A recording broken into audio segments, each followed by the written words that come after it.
I can't give you what you need. I'm just not ready for a relationship right now.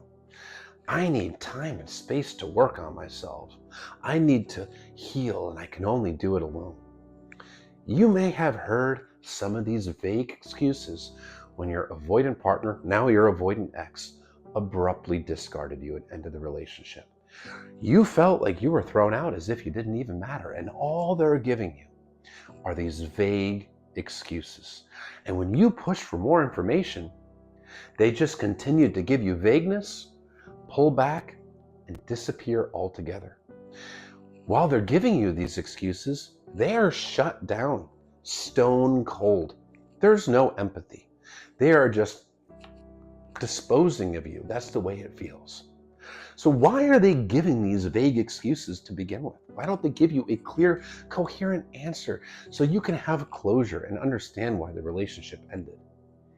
Well, if you're dealing with a dismissive avoidant or a fearful avoidant that leans heavily dismissive, you're dealing with a person that has a very specific set of fears. And these fears of rejection, fears of abandonment, fears of engulfment, which is the fear of losing themselves in a relationship to somebody who's going to reject and abandon them. These fears all stem from consistent childhood emotional neglect.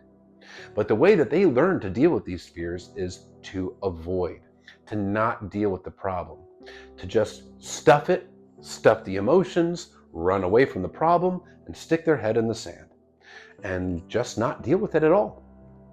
So this includes avoiding self-reflection when they're triggered. They're exiting the relationship because their fears have been triggered. They're feeling tons of anxiety and the urge to run. But rather than look within and explore what is going on within them and try to understand why they have these fears and feel these anxieties, they do what's instinctive to them: avoid, run. And yes, that includes avoiding even dealing with the emotions that are causing them to feel the need to run in the first place. They have these strong fears, they have these strong urges to run, but they're refusing to reflect on them within. And they don't want to take accountability. So by giving these vague excuses, they are trying to deflect accountability. So you don't view them as the bad guy. And if they can avoid accountability, they can avoid confronting the inner wound of shame that they have. They did receive that consistent childhood emotional neglect, which they personalized, growing up to feel defective, unlovable, like there's something wrong with them, that they're just broken. It's a wound of shame. If they take accountability and say, hey, I did this wrong, I hurt this person, well, in their mind, it would be confirming their own perceived inner defectiveness.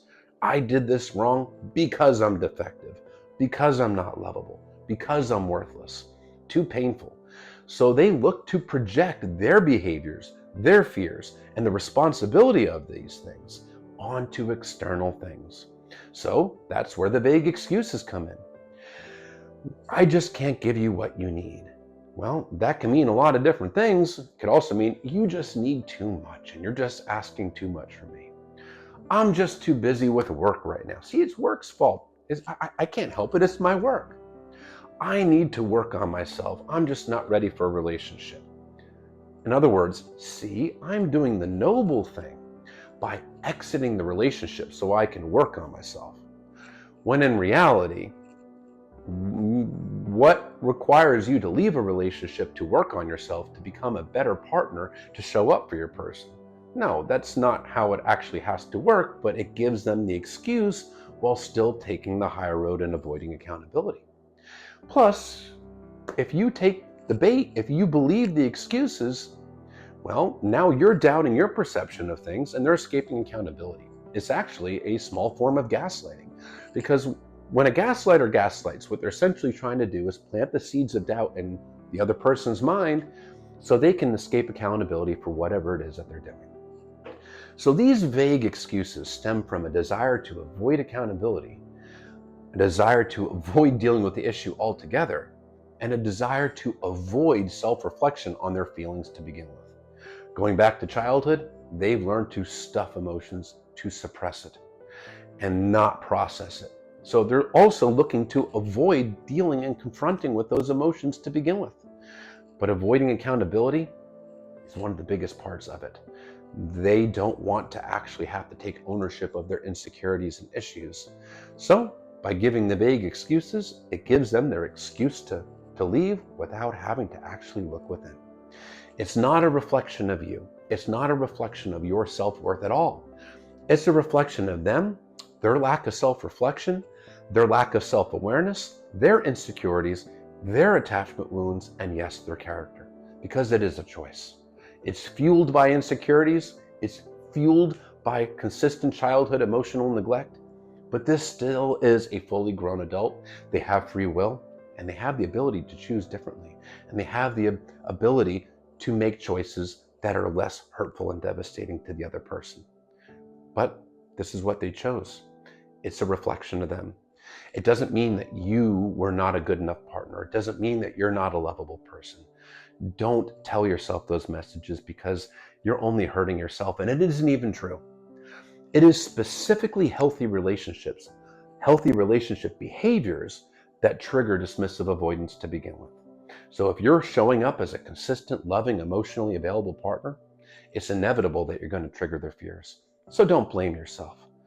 Practice self-compassion, self-empathy, and recognize you're not responsible for their attachment wounds.